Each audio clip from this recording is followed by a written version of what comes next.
দুটো জিনিস আমি একটু আপনাদের সামনে তুলে ধরতে চাই। প্রথমটা হলো বাংলাদেশের ইতিহাসের জন্য বা বাংলাদেশের ইতিহাসে হাটহাজারী, আমাদের সবার প্রিয় হাটহাজারীর কিছু অংশ যেটি অলমোস্ট বিস্তৃত হতে চলেছে সেটির ব্যাপারে তুলে ধরা। পরে হচ্ছে এই সমগ্র হাটহাজারীবাসীর একটি অত্যন্ত পীড়াদায়ক একটি বিষয়, হাটহাজারীর যানজট।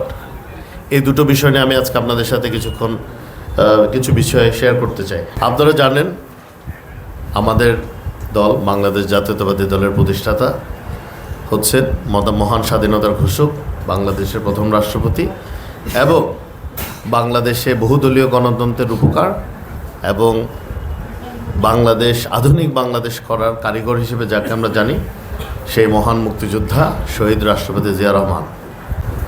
জিয়া রহমান সাহেব ওনার যে আল্লাহ যতদিন হায়াত রেখেছিলেন, ৭১-এর স্বাধীনতার ঘোষণা, পরবর্তীতে ১৯৭৫ সালে যে ৭ই নভেম্বর যখন ওনাকে সিপাহী জনতার বিপ্লবের মাধ্যমে আবার দেশের ক্রান্তিকালে উনি ভূমিকা রাখার সুযোগ হয়েছিল, তার পরবর্তীতে উনি দেশ পরিচালনার দায়িত্ব পান জনগণের দ্বারা এবং তারই পরবর্তীতে উনি একটি রাজনৈতিক দল গঠন করেন, জাতীয়তাবাদী গণতান্ত্রিক দল বা জাগদল। পরবর্তীতে যেটা কাউন্সিলের মাধ্যমে বাংলাদেশ জাতীয়তাবাদী দল হিসেবে রূপ পেয়েছে। এই কাজগুলো করতে গিয়ে যেটি শহীদ রাষ্ট্রপতি জিয়া রহমান করেছেন, বাংলাদেশে আজ পর্যন্ত যে তিনটি অর্থনৈতিক কাঠামোর উপর বাংলাদেশ দাঁড়িয়ে আছে, এই তিনটাই কিন্তু আমাদের শহীদ রাষ্ট্রপতি জিয়া রহমান সাহেবের অবদান। প্রথমটি হচ্ছে কৃষি। একই জমিতে বারবার ফসল ফলানো বা ধান হওয়ার যে বিষয়টা, এটা উনি শুরু করেছেন রিসার্চের মাধ্যমে। দ্বিতীয়ত হচ্ছে বাংলাদেশের যে শ্রম রপ্তানি বা জনগণকে জনশক্তিতে যিনি রূপান্তর করেছেন এবং আমাদের যারা প্রবাসী রেমিটেন্স যোদ্ধারা আছেন, এটি কিন্তু সম্পূর্ণরূপে আমাদের দলের প্রতিষ্ঠাতা, বাংলাদেশের প্রথম রাষ্ট্রপতি এবং মহান স্বাধীনতার ঘোষক শহীদ রাষ্ট্রপতি জিয়া রহমানের অবদান। তৃতীয় যেটা আরএনজি সেক্টর, মানে রেডিমেড গার্মেন্টস। এই রেডিমেড গার্মেন্টস থেকে কিন্তু বাংলাদেশ সর্বোচ্চ আয় করে যাচ্ছে। আজকে আমি যেই প্রথম অংশের কথা বলবো সেটির সাথে কৃষিখাত জড়িত বা আমাদের কৃষক সমাজ জড়িত। আপনারা জানেন শহীদ জিয়া রহমান এই খাল খনন কর্মসূচির মাধ্যমে যেটি করেছিলেন, বাংলাদেশের যেসব এলাকায় খরা হয় বা পানির সঞ্চালনা কম হয়, উনি নদীর থেকে সমুদ্র পর্যন্ত এটাকে একটা চ্যানেল করে দিয়েছিলেন। মানে খালের মতো, যেমন আমাদের শরীরে রগ থাকে, রগ দিয়ে রক্ত হাতে যাচ্ছে, পায়ে যাচ্ছে, মাথায় যাচ্ছে, সেরকম উনি খাল খনন করেছিলেন যাতে সেই পানির নাব্যতাটা, নদীর নাব্যতাটা তো সাধারণত পায় নদীর দুই পারের মানুষ, কিন্তু বাংলাদেশের এমন কিছু জায়গা আছে যেখানে মাঝখান দিয়ে নদী বয়ে যাচ্ছে না, অধিকাংশ জায়গায় নদী বয়ে যায় না। তো উনি যেটা মহান নেতা, অত্যন্ত দূরদর্শী নেতা, উনি যেটা করেছিলেন, এই নদীগুলো থেকে উনি কিছু শাখা প্রশাখা বের করেছিলেন যাতে পানিগুলো বিভিন্ন অঞ্চল যেখানে আসলে একটু পানির সংকট ওখানে যায়।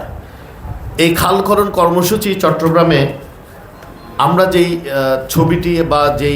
ছবিটি এটাতে ব্যবহৃত হয়, উনি বসে আছেন একটা জায়গায়, এই জায়গাটা কিন্তু হাটহাজারীর মিঠাচড়া খাল যে শুরু করেছিল, এটা কিন্তু এখানেই হয়েছিল। তো অত্যন্ত দুঃখের বিষয় যে এই এত ঐতিহাসিক একটি ঘটনা, যে খাল খননের মতো এত বড় একটা কর্মসূচি, তাও উদ্বোধন হয়েছিল এই হাটহাজারী থেকেই, এটা কিন্তু আমরা অনেকেরই অজানা। তার চেয়েও দুঃখজনক ব্যাপার হচ্ছে এই যে মিঠাইছড়ি খালটা এখানে পৌরসভা থেকে শুরু হয়ে ফতেপুর হয়ে গিয়ে হালদা নদীতে গিয়ে পড়ে, এখন অনেকটুকু জায়গায় কিন্তু ভূমিদস্যুরা দখল করে ফেলেছে, এখানে এই খালের কোনো অস্তিত্ব রাখেনি। এই ব্যাপারে আমরা হাটহাজারী উপজেলা এবং পৌরসভা বিএনপিকে আমি অনুরোধ করেছিলাম যেন এই ব্যাপারে একটি পদক্ষেপ ওনারা নেন। তারই ফলশ্রুতিতে আপনারা সবাই মনে হয় কপি পাওয়ার কথা, একটি আবেদন করা হয়েছে উপজেলা নির্বাহী অফিসার হাটহাজারী উপজেলা। বিষয় হচ্ছে হাটহাজারী পৌরসভার আওতাধীন মিঠাছড়া খাল পুনঃখনন ও প্রয়োজনীয় সংস্কার প্রসঙ্গে আমরা কোনো কিছু না করে একটি রাজনৈতিক কর্মসূচি দিতে পারতাম, মানববন্ধন করতে পারতাম বা একটা প্রতিবাদ সমাবেশ করতে পারতাম, কিন্তু আমরা একটি গণতান্ত্রিক প্রক্রিয়া বিশ্বাস করি।